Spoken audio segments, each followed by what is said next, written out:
जब तक हम सत्संग में नहीं आते हम गोबर के भूंड हैं।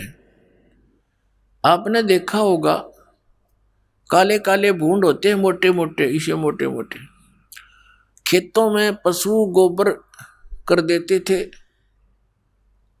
और वो क्या करते हैं, दोनों पति पत्नी, वो भूंड और बूंडनी, वो क्या करते हैं, गोबर लेते हैं, उसके ऊपर रेत लपेटते हैं, कहीं कोई देख ना ले इसना और छीन ले जाता रहता है। और फिर उनको धक्का धक्का के उसने अपने बिल में ठोक लेते हैं, सुरक्षित संग्रह करते हैं, कदे कहीं फिर मिल रहा है कोई ना यो गोबर है।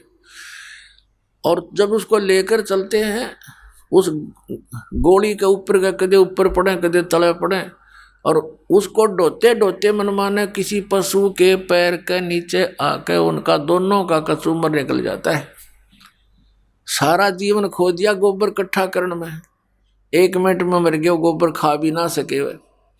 तो ऐसे ही परमात्मा ने कहा ये माया पुजारी जीव हैं, ये कलयुग के लोग, और इनको ये भोग भी नहीं सके, इनको यही भी होग। और एक भूंड यानी भौरा, वो भी भूंड होता है, वो जाता था बाग में,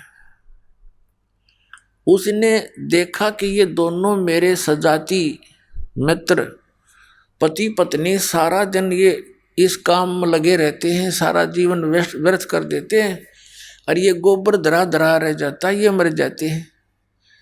उनसे समझाने की चेष्टा की कि भाई मेरे साथ बाग में चला करो, वहाँ बड़े आनंद हैं, अच्छा आहार है, बड़े फल लगे हैं, सुगंधित फूल हैं। अब वो क्या कहते दोनों कि भाई तू हमारा टाइम वेस्ट मत करा करे, हमने काम बहुत से, तू है ठाली आदमी, बेला आदमी, तेने काम कोई है नहीं, बाग में धक्के खान जाओ, ना सो जा महाराज, जब बाग में जाएंगे तो ये गोबर कौन ढोएगा, कौन इकट्ठा करेगा। अब वो चला गया कि ये तो भाई नाराज हो गए। कुछ दिन के बाद फिर हिम्मत सी करके उनसे फिर चर्चा की। उस दिन उन्होंने कुछ थोड़ी देर ज्यादा समय तक सुनने की चेष्टा की, फिर भी लास्ट में ये कह दिया भी नहीं, हमें टाइम नहीं है, फुर्सत नहीं। अपना आत्मा एक भगत सत्संग में आया करता, सत्संग ले रखा था और उसका मित्र था खास, उसने वो सत्संग ग्रहण नहीं किया, भगवान की भक्ति नहीं करता था। तो उसके पास जाता था मित्र, आप नाम लो, भगवान की भक्ति करो, चलो मेरे साथ सत्संग में। तो वो भी ये कहता था कि भाई मेरे पास टाइम नहीं, छोटे छोटे बच्चे हैं, तेरा तो दिमाग खराब हो गया, तूने तो अपना नाश करना है, तीसरे दिन भाग जा सत्संग में। कोई बात हुई। फिर वो मित्र फिर कुछ देर बाद जाता, क्योंकि उसको पता था कि वो गोबर ढो रहा है उन बूंदों की तरह, और वो कहता भाई फुर्सत नहीं, और बात बता तो इसने छोड़ टॉपिक ने। एक दिन उसकी मृत्यु होगी, छोटे छोटे बच्चे थे, कटकी टिकट ये कौन सा पटा लिखवा रखा, मराए को नहीं 100 साल तक।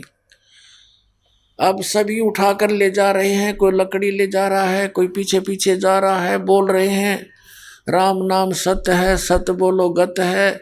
उसका मित्र कहता आज भाई को फुर्सत है, वो कहते हैं राम नाम सत्य है, सत्य बोले गत है, और वो कहता है आज इसको फुर्सत है। अब दूसरे कहते हैं अरे ठीक बोल ले आज तो तू, इनका तो चोट लग रही है। उसने कहा तो इससे ठीक मैं बोल भी नहीं सकता, इससे ठीक और क्या बोलूं, आज इसने पूरी फुर्सत होगी, जब तक इसने 1-2 दिन का टाइम नहीं था मेरे साथ चलन का, अरे भी हो गया कति काम तय। तो पुण्यात्माओं इन बातों को गहराई से सोचना पड़ेगा आपने। ये कोई डूम बाट के गीत नहीं है, महापुरुषों के दिए हुए एग्जाम्पल है, महापुरुषों के बताए हुआ ज्ञान है, हम बालक हैं, और उन महापुरुषों की बातों पर हमने कदम से कदम मिलाकर आगे चलना पड़ेगा, जब हम सफल हो सकते हैं। हम तो जीव संज्ञा में हैं, हमें क्या पता, हम अपनी सोच से सब लगे हुए। उधर से एक दिन फिर वो भूंड उनके पास आ गया। अब वो दोनों छोड़ के उस गोली ने, वो गोबर की ने बैठ गए। वो कहने लगे भाई एक बात बता, आप यहाँ आते हो ना, चर्चा करते हो बाग की, तो हमें आनंद बहुत आता है, और आपके अंदर से महक आने लगी हमें अब।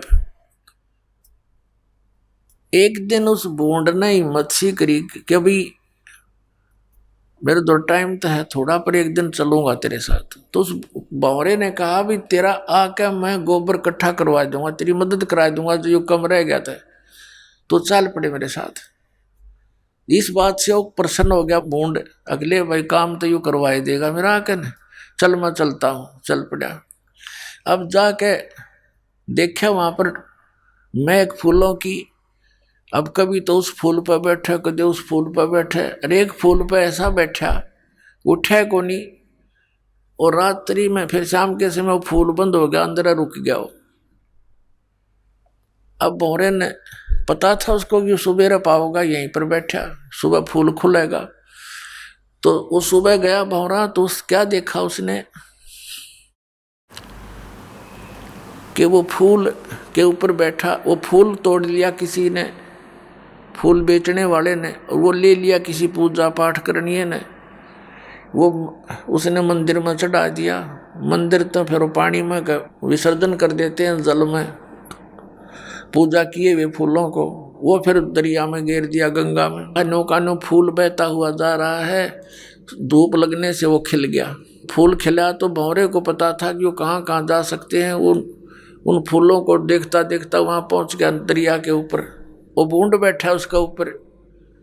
न बोला रहा उठ ले, तो न बोला बस बोला मत जी सा आ रहा है। तो उसने कहा निकला ही तो डूबेगा पानी में। जब वो उठा तो उसने कहा भाई मैंने तो सारा जीवन खो दिया, वो गोबर इकट्ठा कर करके, और सारी सुविधाएं हैं।